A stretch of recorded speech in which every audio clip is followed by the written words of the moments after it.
Right. Good afternoon, everyone. So we are recording now. Yeah. So let's complete the example from last time. So are there any questions or concerns about the example we did? Was there any point where you felt like it wasn't clear why we did what we did? Okay, cool. So, right. So the example we were looking at is this particular graph, right?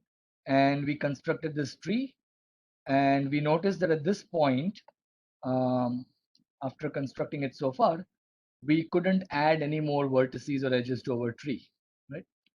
Because all the black vertices in the tree, they don't have any neighbors outside.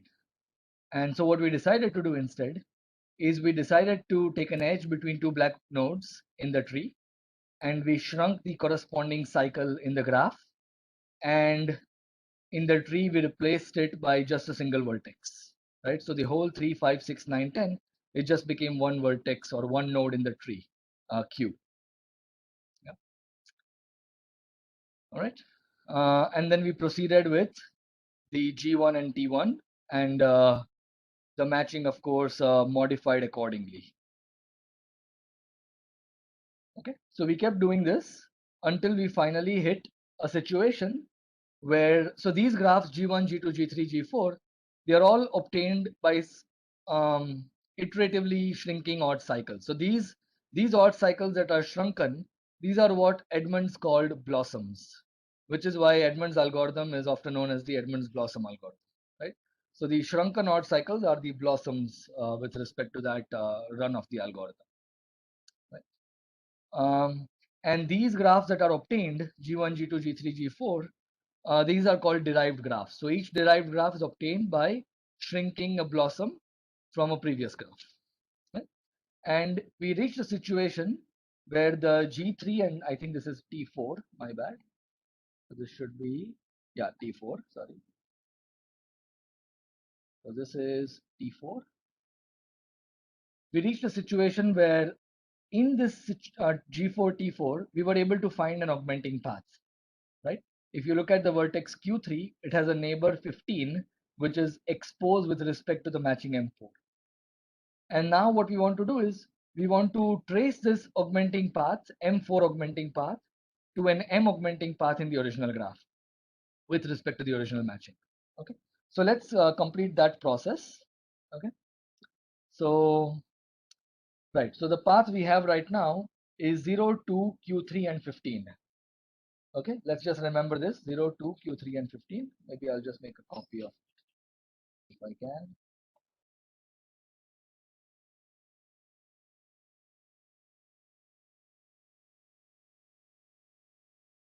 Oh,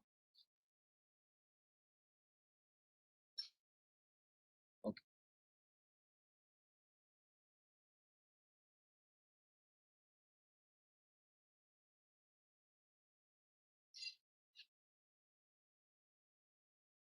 And let's go back to G3, T3 and see if we can extend this path to a augmenting path in the graph G3.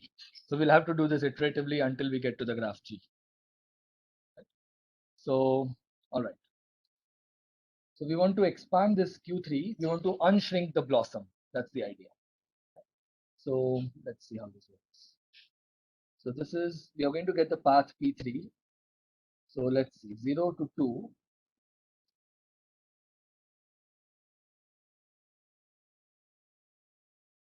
And Q3, how did we get Q3? We got it by shrinking Q1, 13, 14, Q2, 19.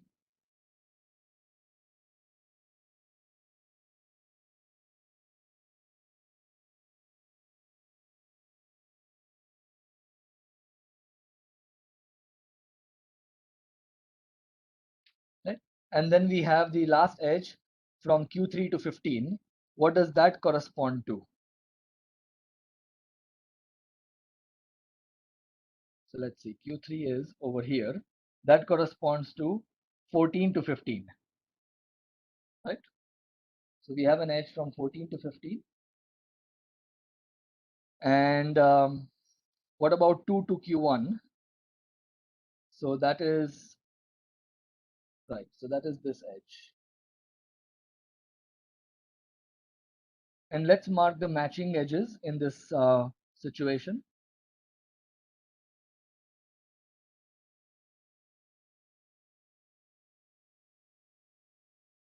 So here we have got 2 to Q1 is a matching edge, and 13 to 14 is a matching edge, and sorry, it's not 13 to 14, my bad. Yeah, 13 to,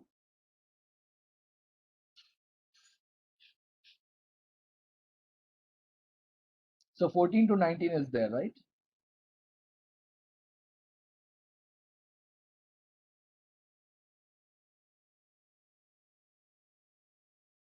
13 to Q2, which should correspond to, oh, I see. I think I made a mistake in the drawing. So what was the cycle we shrunk actually?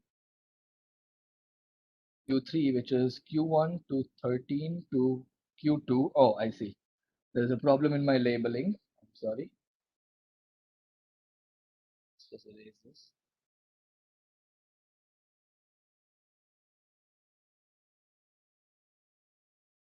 Okay. It's Q1 to 13 to Q2 to 19 to 14 and back to Q1. Okay. And we have an edge from 14 to 15.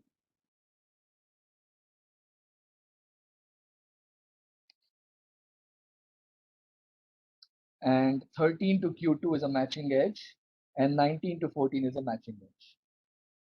Okay. And so we can go on this cycle in either of the two directions, and we'll get an M-augmenting path. Right. So in particular, of an M-augmenting path will be the green colored path. So P3 is 0 to 2 to Q1, 13 to Q2 to 19 to 14 to 15. Okay. So that's our augmenting path at this point. And we want to keep repeating this until we get to the original graph G, right? So maybe doing the whole thing is not that useful because we are just going to end up spending a lot of time. So let me just tell you what the final path is, and you can try to retrace this on your own, right? So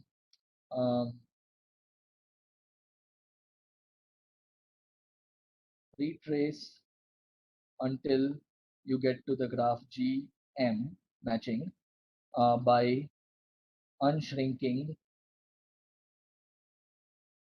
blossoms.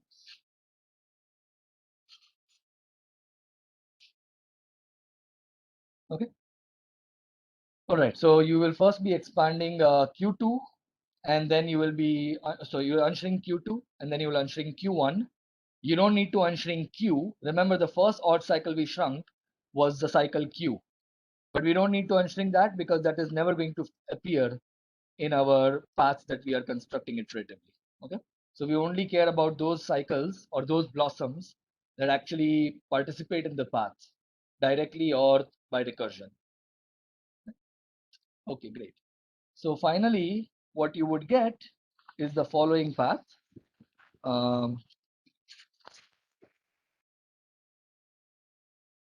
So the path P1 in G1 will be the same as the path P in G,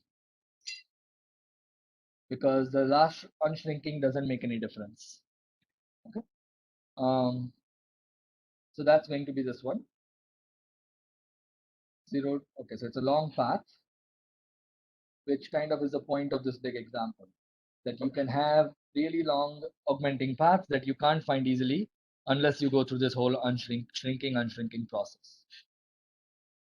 So it's 0 to 2 to 4 to 8 to 12 to 11, 7, 13, 16. Wow, this is long. 17, 18, 19, 14, and finally the vertex 15. Okay.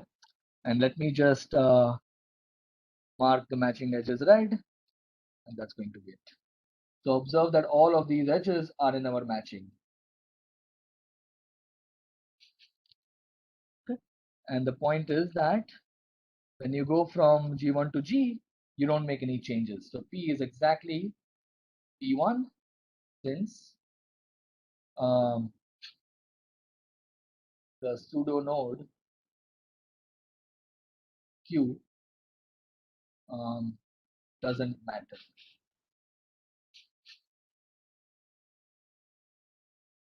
Okay, so you found an augmenting path, and if we augment on this path, in this example, we will get a perfect matching, right? So we stop here. However, if we don't get a perfect matching, we repeat the same process, right? So we restart at this point with the graph G and the new matching, which will be one bigger than the previous, and we do the whole process again. Right? So it's a pretty right. I mean, even doing one example is fairly non-trivial. The reason we are stopping is that because we already got a perfect match. So note that M symmetric difference, the path P is a perfect matching. So we stop. Okay. All right. Are there any questions or concerns at this point? All good? Okay. So I want to address one more thing, which is to remove two edges and then see what happens. So let's say we consider the graph G star as G minus two edges, 7 to 10 and 14 to 15. Okay. So I want you all to pretend that these two edges do not exist. And the algorithm is largely going to be the same with respect to the iterations we did. There are going to be some minor changes that I just want to point out. So let's see. 7 to 10 is this edge, and 14 to 15 is this edge. Okay. So there's very few changes, right? But is there an augmenting path anymore or not? Right? So let's see what happens. So I don't think we are using these edges until the very end. So 7 to 10 becomes 7 to Q, and 14 to 15 remains as it is, no changes. 7 to Q then becomes Q to Q1, and 14 to 15 remains as it is. Okay. And what's next? Q to Q1 remains, 14 to 15. Right. So these two edges will be gone basically from Q to Q1 and 14 to 15. And in the end, Q to Q1 becomes Q to Q3, and 14 to 15 is Q3 to 15. So what happens is you go through the same steps everywhere, except that you keep removing two edges because we did not really use those edges. And those in the last step will correspond to these two edges. So we will go through the same steps, except we'll keep subtracting two edges from all the intermediate graphs that you can do on your own. Right? So in the last step, we will get to this graph G4 star. Right? And now what happens? Now when we construct the tree, so let's just do the tree construction together. Right? So we start at, this is going to be T4 star. We start at 0. We look at the two neighbors. One is matched to Q, and 2 is matched to Q3. Right? And at this point, what happens? In the graph G4 star, Q and Q3 don't have any neighbors outside the tree, right? And they are not connected to each other because that edge has been crossed out. So at this point, we don't have any of the two things we can do, right? So what are the two things which are making us make progress in the algorithm? Either we find a black vertex in the tree, black node in the tree that has a neighbor outside the tree, or we find two black nodes joined by an edge in the graph G, and then we shrink this cycle or blossom, right? At this point, we have neither of these situations. So at this point, we should be able to get a touch set. Anyone see a touch set here? Anyone has a guess on what the touch set should be? The tree should give you the touch set.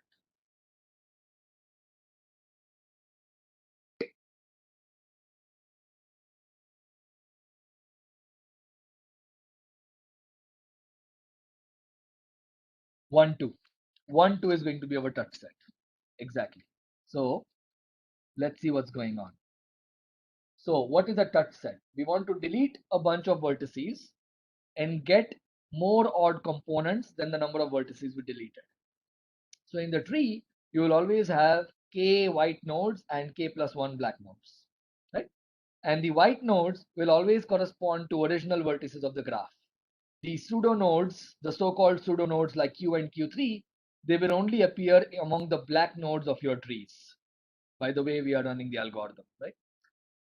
So these white vertices, when you cannot proceed any further, they will correspond to a touch set in the original graph, and the odd components will be exactly given by those pseudo nodes. So one of the odd components will be 0. So this will be our touch set W. So this is the white vertex of the tree, and this is our desired touch set. And the odd components, one of them will just be 0. So odd components are 0. And for each of these pseudo nodes Q and Q3, there is going to be an odd number of vertices in the original graph that you will get by unshrinking the blossoms. Okay, Q is actually quite easy because we only shrunk Q and we never Q never participated in another blossom later. So Q is quite easy. Let's just see what Q is. Q is 3, 5, 6, 9, 10. Observe that when you delete 1 and 2, after deleting those two blue edges that have been crossed out, 3, 5, 6, 9, 10 is an odd component after deleting the vertices 1 and 2. Right? Their only neighbors outside are among 1 and 2. So they have been deleted. So it will become one odd component. Right? So one of the odd components will be 3, 5, 6, 9, 10. So that's easy. So that will be Q 3, 5, 6, 9, 10. And what about Q3? So I'll let you figure that out. You have to unshrink two blossoms. You unshrink Q3 and then you unshrink, I think, Q1 and Q2. So you have to unshrink all of these blossoms to get your final odd component. Right? I think we can probably just look at it by observation. So what happens if you observe what happens when we delete 1 and 2? 0 is there, 3, 5, 6, 9, 10 is another odd component. Can anybody see other odd components? I'm going to mark the odd components in blue as well, or maybe let me use some green. So we're deleting 1, 2. This is an odd component. This is an odd component. Right, 4, 7, 8, 11, 12, all the way up to all those other vertices, right? But 15 is also an odd component, right? 15 is also an odd component, and all these remaining vertices, they form one odd component. This is what you will get by unshrinking those blossoms. Okay, that's a total of 5 plus 6, 11 vertices. Yeah. Okay, so the tree gives you 2 vertices and 3 odd components, and then you get a 4th odd component for free, which is a vertex 15. Okay, so this is a touch set. So if you do this, 1, 2 is a touch set found by the algorithm. Okay. All right. So now that we have seen technically 2 big examples, yes, the white nodes of the tree will always give you the touch set if you cannot proceed further in the algorithm. Yeah.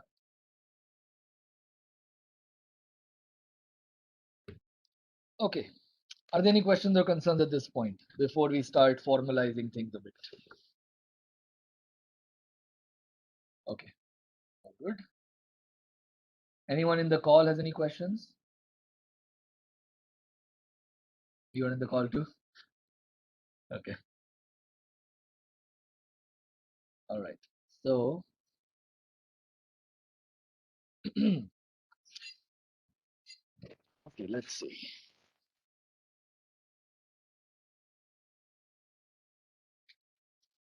Okay, so let's just formalize things a bit. We will try to finish as much as we can today, but there is a chance that we will spill over a bit on Wednesday, and then we'll start with min cost perfect matching in general graphs. Okay, so given a graph G and an odd cycle Q in the graph,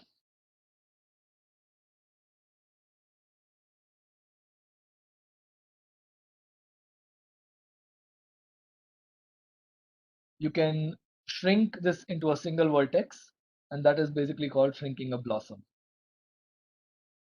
And the notation we will use for it is, yeah, I prefer to say vertices of Q. Okay, so we will shrink the vertices of Q into a single vertex Q. Okay. Oh, sorry. So in this particular example,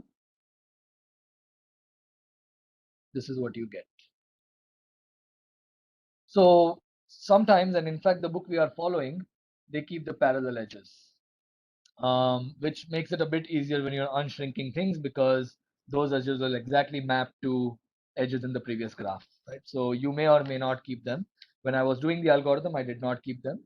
But of course, from the point of view of perfect matchings, parallel edges don't matter. Okay, so one may or may not keep these parallel edges. So if you're implementing, it might be a bit convenient to keep them so that you can map exactly, right? Okay, and this graph, let's say we call it G prime. We'll call it a derived graph, but in general, we can do this multiple times, and we'll just call them all derived graphs from the original graph. Right? So there are a few observations that I want to point out. So what we did is we got an augmenting path in one of the derived graphs, and we retraced it back to an augmenting path in the original graph. Right? I mean, we didn't do the whole process today, but we did it at one step.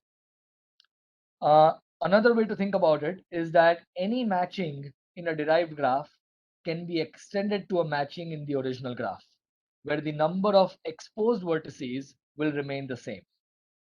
Let me give you an example. So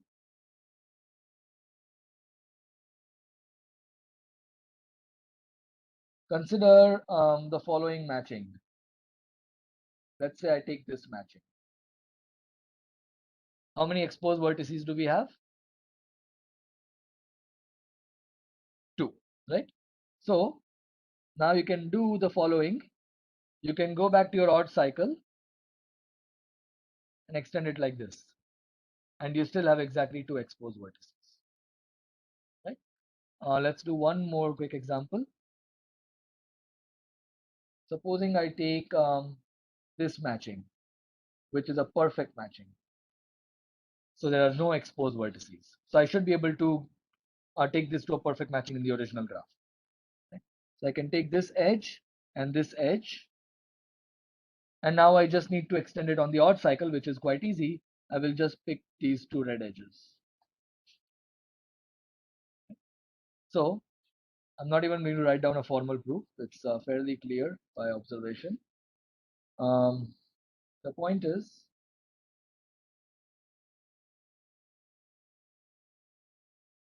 M prime of G prime can be extended to a matching M of G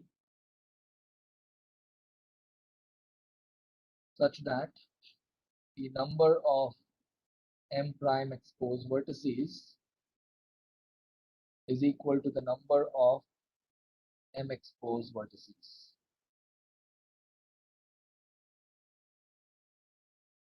In particular, if you reach a situation where some derived graph has a perfect matching, then even without going through all the steps, you know that the graph G has a perfect matching, right?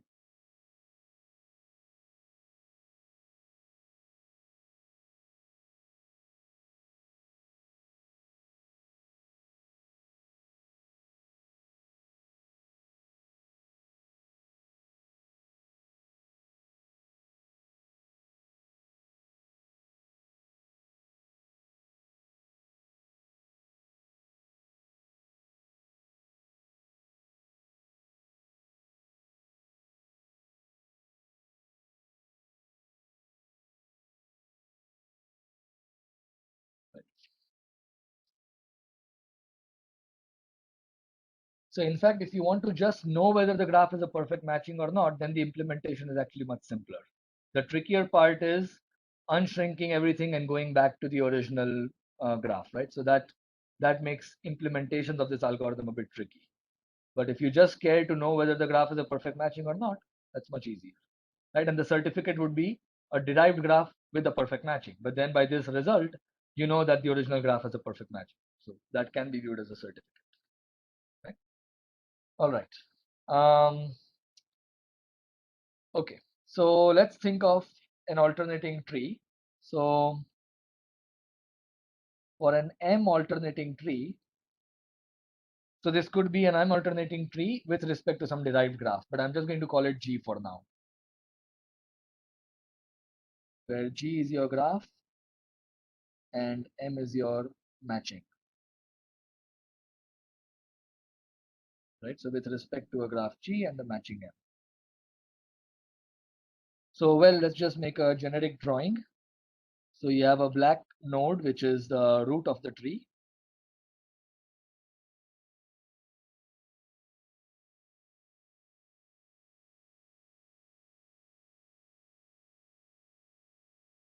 And these are all going to be in the U of t, and these are all going to be in W of t, the white nodes.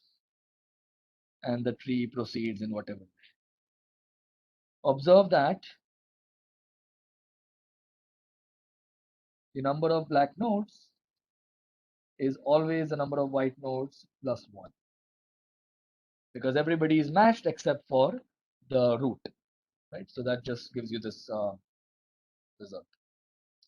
All right. And what are we doing? So we are trying to see if any black node has a neighbor outside. Then we extend, either augment or we extend the tree. Otherwise, we see if there are two black nodes that are joined by an edge in the original graph, then we shrink that blossom. So when neither of these happens, we are in a tough spot. So we're going to call those trees frustrated trees. It's exactly the term used by CCPS. Okay, so um, an M alternating tree T is frustrated if neither of these situations occur.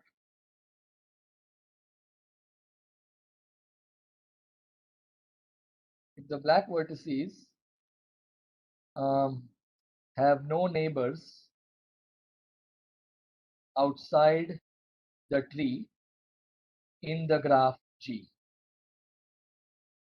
right? So we are looking at the graph G to construct the tree, right? And secondly, they comprise a stable set, right? So there are no edges among the black nodes that would allow you to shrink a blossom, right? In the graph G again. And at this point, well, another way to think about it is the following. Each edge of G that has one end in the black nodes has other end in the white node. Observe that this is the same as statements 1 and 2. Right? If one end is a black vertex or black node, then the other end has to be a white node. Right? All right. And the point I want to make is the following. So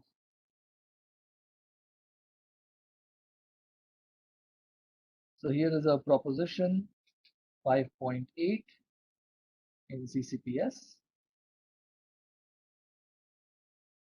So if G prime is a derived graph and M prime is a matching of G prime,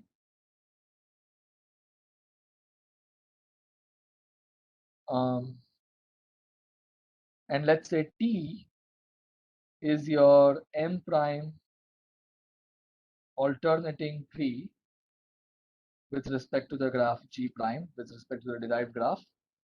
The claim is that if you hit a situation where you have a frustrated tree, then the white vertices will give you a touch set. Okay? if T is frustrated, then the white vertices, the white nodes of the tree comprise a touch set in the graph G. Thus, G has no perfect matching. And that's basically the proof as well, right? So basically, you just need to observe that the white nodes will always give you a touch set because all the black nodes correspond to an odd set of vertices in the original graph, and all the neighbors of this set of black vertices are all contained in the white vertices, which means that each black node will correspond to an odd component in the graph G minus W of T, where W of T is the white nodes of the tree, right? And then it follows by this observation that you will have more odd components than the number of vertices you deleted, right? Okay, so we are using this observation in this statement. All right. Okay, any questions or concerns? Yeah. Sorry. Yeah, each edge of G. Oh, each. Sorry, my bad. I meant to write each edge. Yeah, thanks. Thank you. Okay. Yeah, sure. Let me try to do that. Yeah, how does this happen? Oh, that one. Yes. Okay, good. Is that better? Yeah. Okay. Anyways, I think we are about to change the page. So, but yeah, I'll try to write things a bit bigger. Yeah. Okay. Good. All right. Any other questions or concerns at this point? All right. So let me go back to the original Zoom and let me just write a bit bigger because that will be a better solution.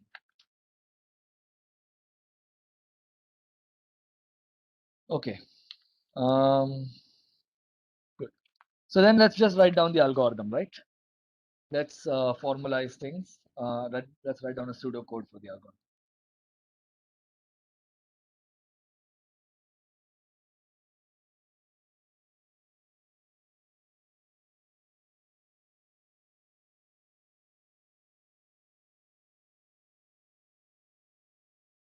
Okay. So we are not always working with the original graph and the original matching. We are generally working with the derived graph at an arbitrary point in the loop, let's say. We will be working with some derived graph and a matching of that derived graph.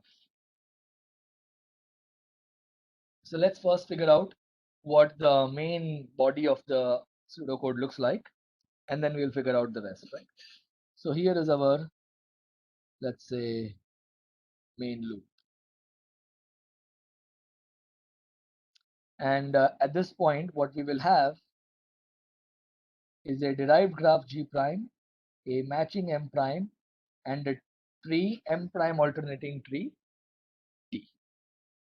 Okay, we don't need to keep track of all the trees. We just need to keep track of one tree at a time.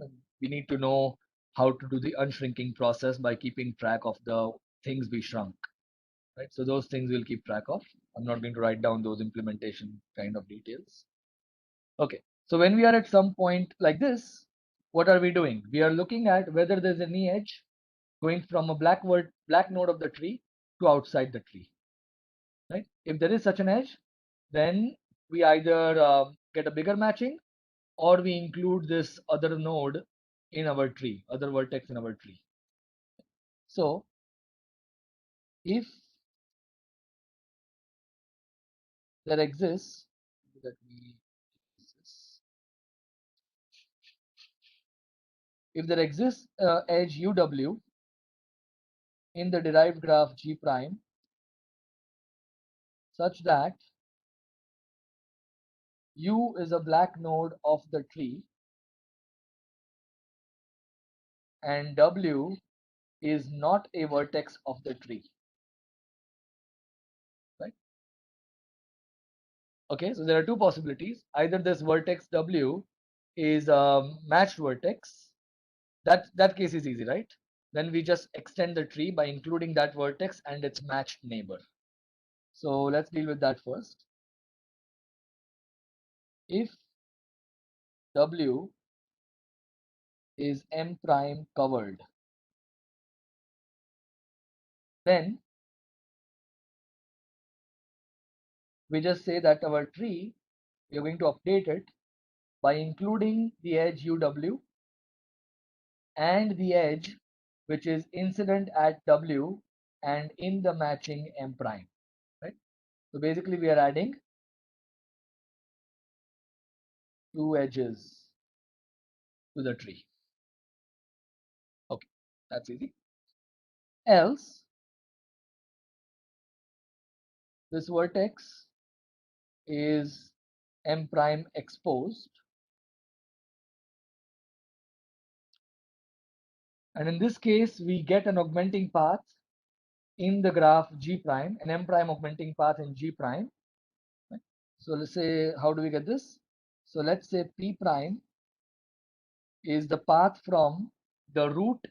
So we are going to have a root of the tree, which we'll write as R. So let's take the unique path.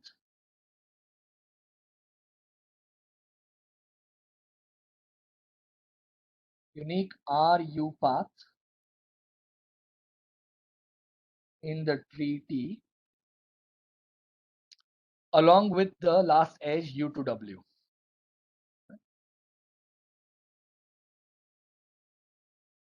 Observe that this is an M prime augmenting path in G prime. And at this point, I'm not going to write down the details of unshrinking and all that. But basically, by unshrinking, you can trace this back to an augmenting path in the original graph. Right? So let P be the corresponding M augmenting path in the graph G and obtained by unshrinking the relevant blossoms recursion.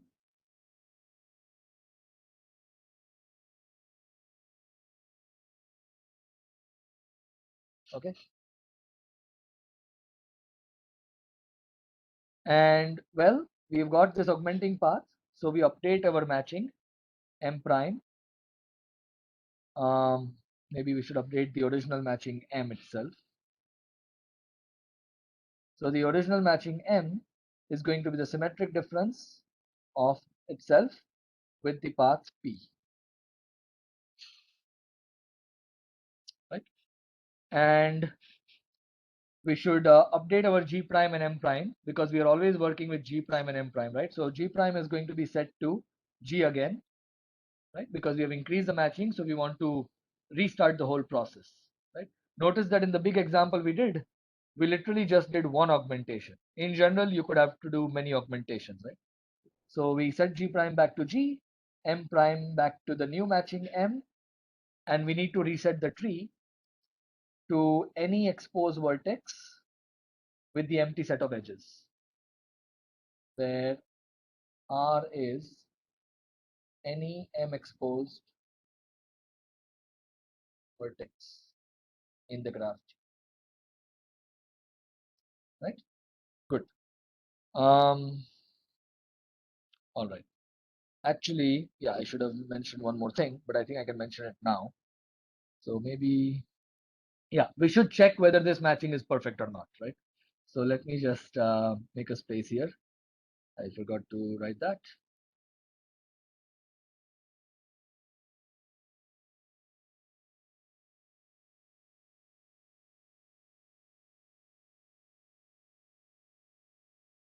Okay, let's move it down. All right.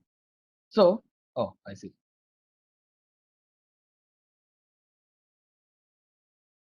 Of course, if it is a perfect matching, then we go home, right? If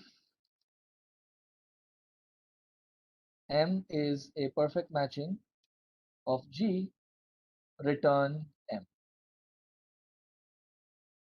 Otherwise, proceed further as we did. All right. Um, so this is the situation when we have an edge that is joining a black node to a node outside, to a vertex outside. Else if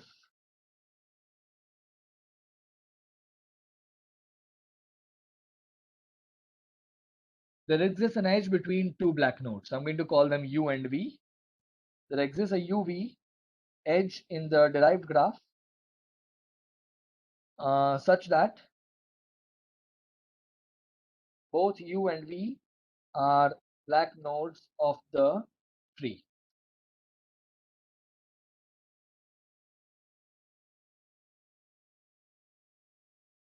Right? So in this case, this edge will give us a unique odd cycle, right? In the when you put it in the tree, you will get a unique odd cycle, and we shrink this odd cycle into a single node. Okay. So let's say Q is the unique odd cycle in the tree when you add the edge UV. And we are going to update our derived graph G prime as being G shrink the vertices of Q to a single node Q, and we are going to update the matching as simply the original matching minus the edges of the odd cycle. Right? Let's just go to one of our examples. Let's see what's going on. Let's go to the beginning. It's cleanest, I think, or maybe here. So, okay, so we shrunk this 3, 5, 6, 9, 10. And what happens is basically this edge 1, 3 corresponds to this edge 1 to Q, right? So when you shrink, there is a correspondence between the edges. The only matching edges that we are going to remove are the edges which belong to the odd cycle itself, right? So our M prime is going to be the original matching minus those edges of the matching which are in the odd cycle.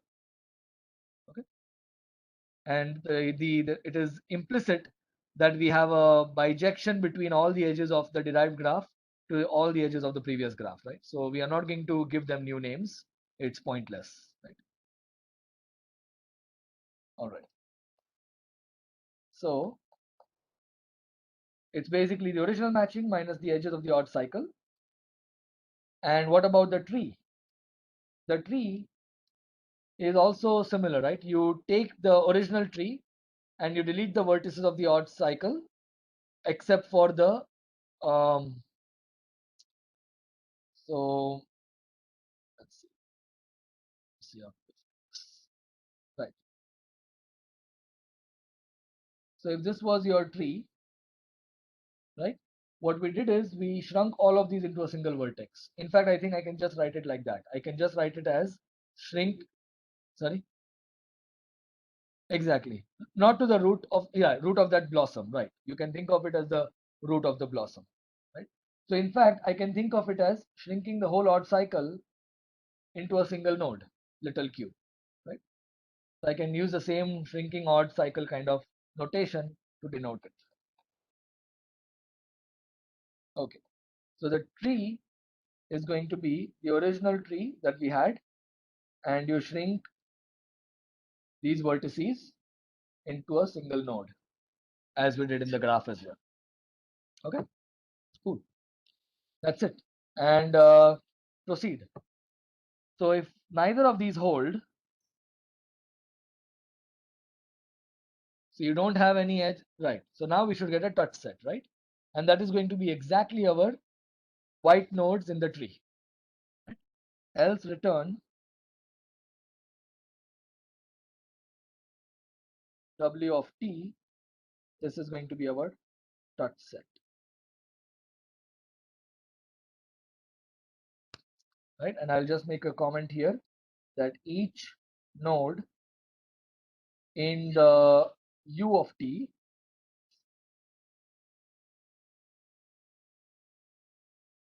will correspond to one odd component of the graph G minus the touch set.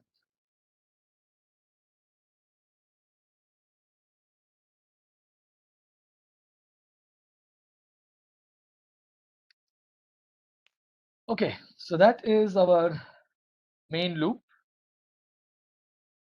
And now let's do the boring part, right? The initialization of the algorithm.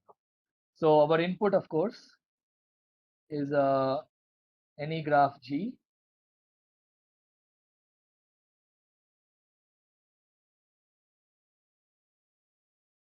and we start with a maximal matching. Why not?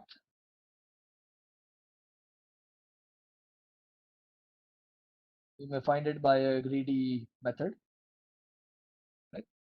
And then we start this algorithm. So we want to set G prime. Okay, of course, I should say if it is a perfect matching, return.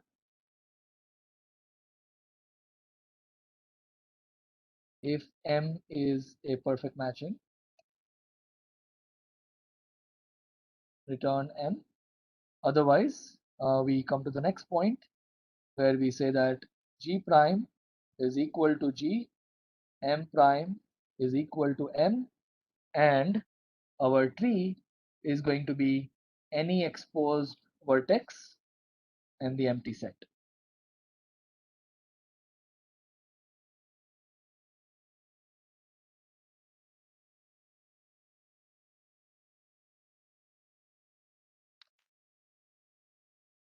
So that's it. And it's exactly 12:50. Good. Very few times in my life have I been this to the time, this accurate. All right. So that's the algorithm. Yeah. And we'll do a quick runtime analysis in the next lecture on Wednesday.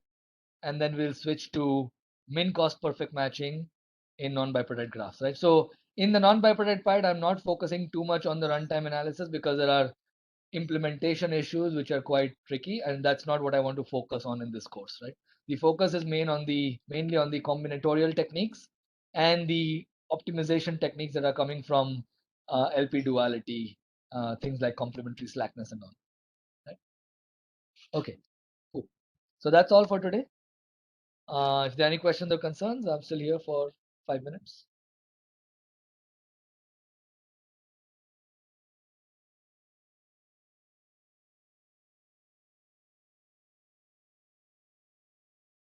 Anyone in the call who is not here?